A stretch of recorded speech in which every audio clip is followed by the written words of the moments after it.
que el presidente le abrió la puerta a nuestros compañeros corresponsales de La Fuente a su reunión de seguridad. Ahí es donde se realiza, donde usted está viendo en estos momentos, ahí se realiza la reunión de seguridad en Palacio Nacional todos los días a las 6 de la mañana, hora del centro de México.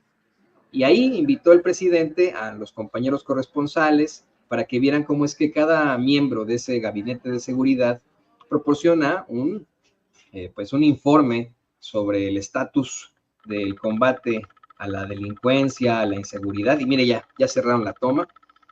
Así es como lo hacen. Poco a poco empezaron a detallarlo todo y dijeron, bueno, no hay necesidad de que nos paremos y nos vayamos al Salón de Tesorería de Palacio Nacional.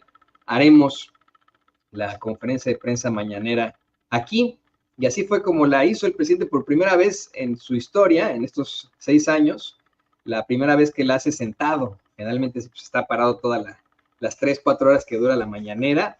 Le digo, fue una mañanera que empezó, en estricto sentido, ahora sí a tiempo, porque generalmente pues comienzan a las 7:30, 7:40, y está casi en punto de las 7 comenzaría después de que dieran los informes de seguridad ahí. Me llama mucho la atención cómo es que termina la mañanera como un maestro, ¿no?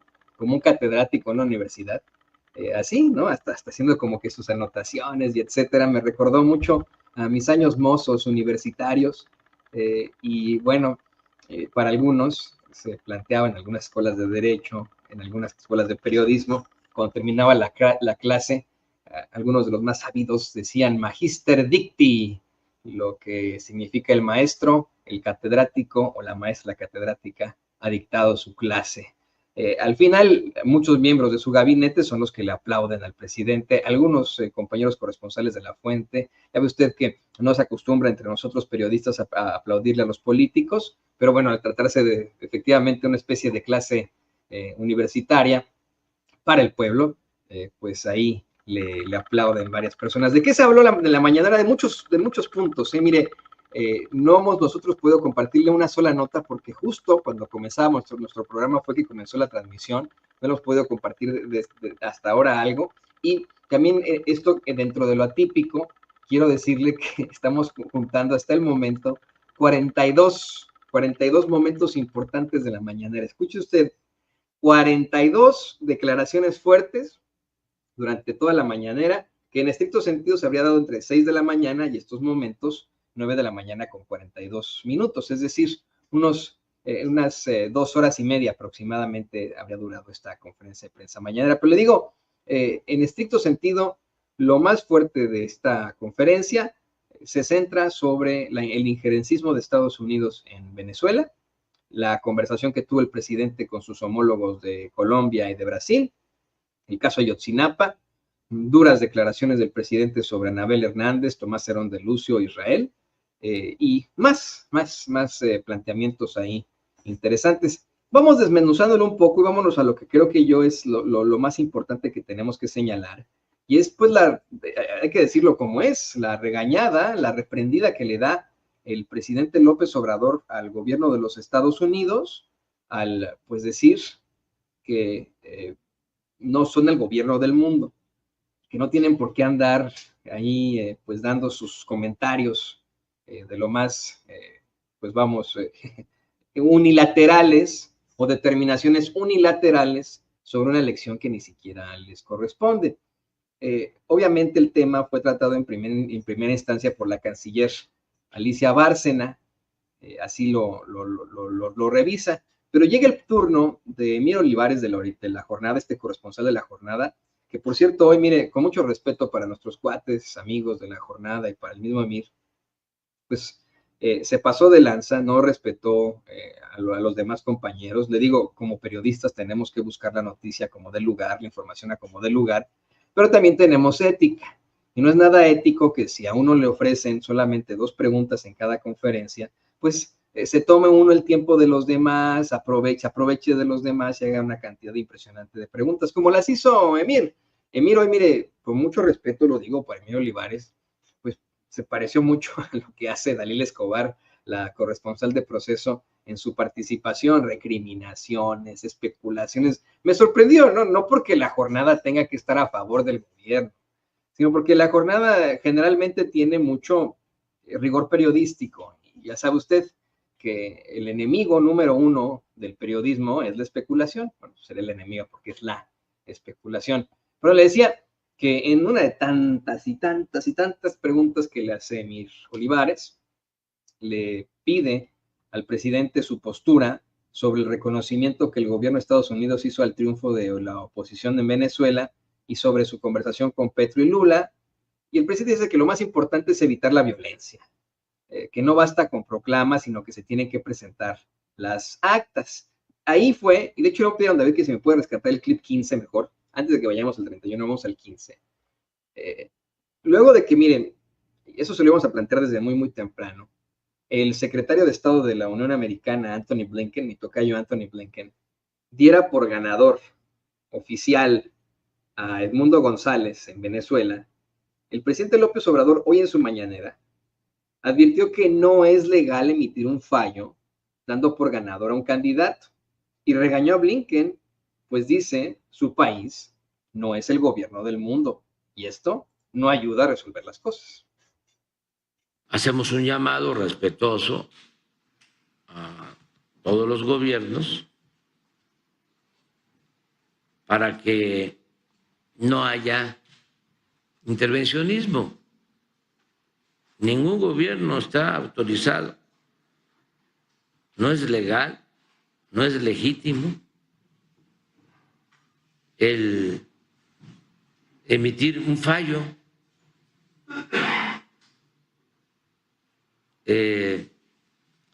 dando perdedor o ganador a un candidato de otro país. ¿Qué es eso? Si no hay un gobierno del mundo, eso no tiene que ver con la democracia, ni con el respeto a la independencia, a la libertad, a la soberanía de los pueblos. Entonces, ojalá y en vez de promover la confrontación, todos actuemos con responsabilidad, que nos autolimitemos y que se respete la soberanía del pueblo de Venezuela en los dos sentidos en cuanto a lo que significa el término, el concepto de soberanía, tanto en cuanto al poder soberano del pueblo, el pueblo que es soberano de Venezuela es el que decide en un proceso electoral, y también la soberanía que tienen todas las naciones para actuar de manera independiente, sin injerencias de ninguna otra nación. Entonces, eso es lo que pedimos. ¿Qué tanto esta posición Mire, después el presidente pues incluso cuestiona con qué autoridad moral la OEA va a calificar esta elección, ¿no? Un organismo que pues se ha quedado siempre en este tipo de situaciones. Más adelante, eso es lo que le decía, la crítica fue directa al secretario de Estado de la Unión Americana, Anthony Blinken. Ahí sí, el presidente directamente dice, mire, con todo respeto para el secretario Blinken, no debió haber lanzado ese comunicado en el que oficialmente, a nombre de los Estados Unidos, da por ganador al candidato de los fachos en Venezuela, al señor Edmundo González. No solo sentenciando, sino ya calificando la elección, ya dando como triunfador a un candidato. Y con todo respeto también lo que hicieron ayer desde el Departamento de Estado. Es un exceso. Ofrezco disculpa al señor Blinken, pero eso no les corresponde. Se están extralimitando. Eso no ayuda a una convivencia pacífica, en armonía, en las naciones. Eso no tiene que ver con la política.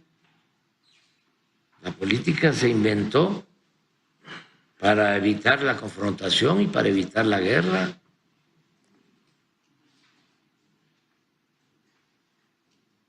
O sea, ¿dónde está la ley? ¿Qué dice el derecho internacional en esta materia? ¿Cuál es su fundamento? ¿Quién le autoriza a pronunciarse a favor de un candidato si todavía no aparecen las actas?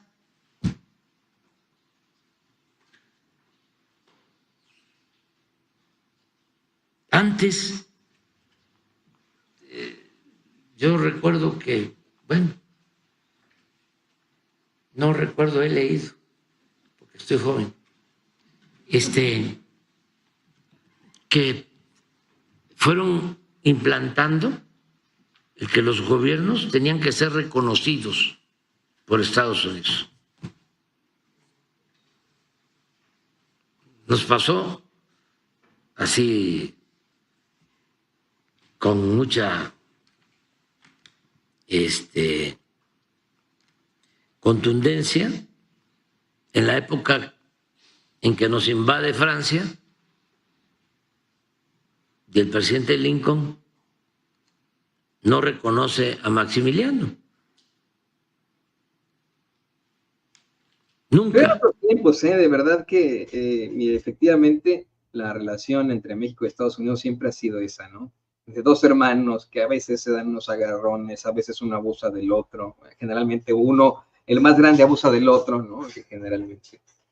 Y en el caso de que está mencionando el presidente López Obrador, bueno, pues es precisamente cuando implantan en una especie de trono mexicano a un príncipe austriaco y un Abraham Lincoln, un presidente Abraham Lincoln, no, Abraham Lincoln, que aparte de todo se opuso en su momento como legislador a la invasión de los Estados Unidos a México, no reconoce este sujeto, pero pues después hay otros presidentes que hacen reconocimientos muy extraños, muy cuestionables y que hoy pues quieren intervenir de la misma forma en una situación que de verdad no les corresponde y que es pues lo que ocurre ahí en Venezuela. Claro, ya nos lo platicaba Paco Cruz, el periodista y escritor Francisco Cruz, aquí en Sin Censura hace un par de días, y es lo que no se plantea en los medios de comunicación corporativos, ni aquí en Estados Unidos, ni allí en México.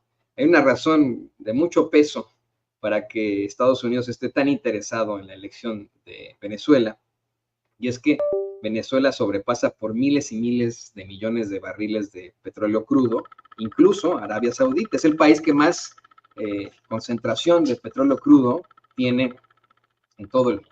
Pero también en la mañanera, no me vaya a cortar, no sigan en esto mismo, el presidente se refirió al caso del señor Ismael El Mayo Zambada. En una de sus tantas preguntas, Emir Olivares de La Jornada le cuestiona al presidente si, es que esto me pareció a mí verdaderamente cuestionable, si él teme que el Mayo Zambada pueda decir algo sobre México, su gobierno o sexenios anteriores. Y se lo digo yo a usted porque, con mucho respeto para Emir, ¿no? Pues ese es lo que comentan los medios de comunicación corporativos tradicionales, ¿no? O sea, eso es lo que anda poniendo sobre la mesa un personaje como el defensor de los malandros, Ciro Gómez Leiva. Eso es la campañita esta de AMLO narcopresidente que estuvo difundiendo el pseudoperiodista Carlos Loret de Mola con el apoyo absoluto de alguien como el chayotero mayor Joaquín López Dóriga. Me sorprende que venga de La Jornada, pero bueno, pues eso es lo que, si quieren ahora en La Jornada hacer este tipo de especulaciones, adelante. Mire, se lo digo, no estoy defendiendo ni al presidente, ni a su gobierno, ni a la Cuarta Transformación. Estoy defendiendo que en el periodismo no se especule, específicamente con un tema en el que no se ha podido vincular a López Obrador y que ha causado mucha controversia público consentidor, porque efectivamente se desarrolló toda una campaña para intentar vincular al presidente López Obrador pues vamos, al crimen organizado, a las células delincuenciales, y todo se demostró pues que de ninguna forma hubo en algún sentido pruebas o rigor periodístico. En todo caso, al que le deberían estar preguntando nuestros compañeros de la jornada y el resto de los medios de comunicación corporativos es a Calderón. Igual y a Mier pues, se puede echar una oficina y lo puede pagar la jornada, definitivamente lo pueden mandar ahí a Madrid, que busque ahí a Calderón y le pregunte, ¿usted no teme que el Mayo Zambada haga algún tipo de declaraciones? Porque pues, AMLO, ¿le quiere decir a AMLO? Pues no, güey, ¿yo qué? ¿No? Este es el clip, David, a ver si lo podemos compartir. El 17, después vamos a poner el 19, pero primero el 17, por favor, si es usted tan amable, para que la gente vea pues, este planteamiento que en mi opinión, lo digo con mucho respeto para los compañeros, sin ningún ánimo de que parezca defensa, sino en lo general, un planteamiento que en mi opinión no tiene ni pies ni cabeza. En otro tema, presidente, se habla de que, bueno, ya el caso del Mayo, perdón, de Ismael Zambada es complejo, ¿no? También para la justicia estadounidense. Comenzarán seguramente en breve las audiencias. ¿Hay curiosidad por saber qué pueda declarar se dice líder del cártel de Sinaloa? ¿Hay alguna medida que se van a tomar aquí? ¿Hay algún miedo de que pueda decir algo referente a lo que sucede en México? Si hay alguna complicidad, ¿la hubo en gobiernos anteriores? ¿Qué perspectiva se tiene, presidente? Bueno, primero celebrar que no ha habido confrontación en la región donde actúan estos grupos. No hay violencia, no se ha desatado la violencia. Todos sabemos de que se trata de grupos que llevan años dedicados a actividades ilícitas. Y mira, y en este sentido lo que pedía el presidente es que pues están esperando todavía un informe del gobierno de los Estados Unidos. Le da la palabra a la secretaria de Relaciones Exteriores, a la canciller Alicia Bárcena, quien informa que se le envía, de hecho, una carta precisamente al secretario de Estado estadounidense, Anthony Blinken, para que ya, ¿no? De una vez por todas se den los detalles sobre la detención, entrega pactada o lo que sea del Mayo Zambada y que pues está a la espera del informe. Pero insisto, ¿no? Llega un momento en el que mire, le vuelve a insistir, no, pues eso es un pleonasmo, le vuelve a preguntar o le insiste al presidente qué impacto puede tener para México que declare el Mayo Zambada. Escuchemos. ¿Qué impacto puede tener para nuestro país, presidente?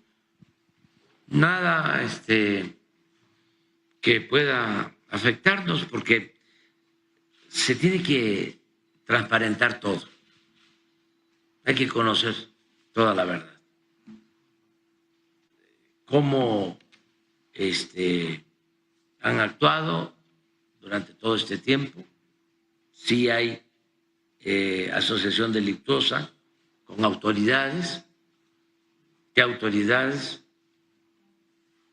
hacer toda la denuncia y también qué vinculaciones han tenido con agencias extranjeras. Porque eso es lo importante, ¿eh? O sea, una cosa es que se acuse y se diga, ay, es que a lo mejor hay temor en México, en el gobierno de López Obrador. Pues sí, yo no creo, ¿no? Más bien habrá temor con Calderón, que hasta publicó unas declaraciones de un agente del FBI que dice que en México los carteles dominan y que están dentro del gobierno. Pues se refieren a su gobierno, el gobierno que tuvo con Genaro García Luna, el narcotraficante que está en estos momentos detenido acá en Estados Unidos, ya declarado culpable de una serie de delitos relacionados al narcotráfico. Entonces, también la pregunta es, pues, ¿qué relación tienen estas agencias con algunos grupos delincuenciales y los toman como informantes, después los traicionan? Algo de lo que se ha analizado, pero mire, una y otra vez el tema. Pero mire, para esto y mucho más, en un ratito más estaremos conectándonos con el buen Diego Elías Cedillo, corresponsal de La Mañanera, que de hecho pues consiguió una serie de imágenes, a ver si los puedo ir poniendo, don David, de cómo se da este esta muy atípica conferencia de prensa mañanera. Estas son imágenes de Diego Elías Cedillo, corresponsal, periodista, de cómo, imágenes exclusivas de él, cómo llega el presidente ahí a esta su reunión de seguridad, cómo se dio en el detrás de cámaras. Ahí están pues platicando cómo es que llegan los secretarios, sus asistentes, con informaciones de último momento. Eso está muy interesante. Y bueno, no sabemos si a partir de ahora sí va a ser la mañanera, que comenzará invitando a los corresponsales a la reunión de seguridad. Hay que esperar, hay que ver cómo está la cosa, porque si es el caso, bueno, pues sí, a lo mejor ya lo platicaré con Vicente Serrano, pero tendremos que empezar más tempranito. Lo voy diciendo a mis compañeros, con mucho respeto a los compañeros. Pero bueno, vamos a más información. Le pido al equipo que nos grabe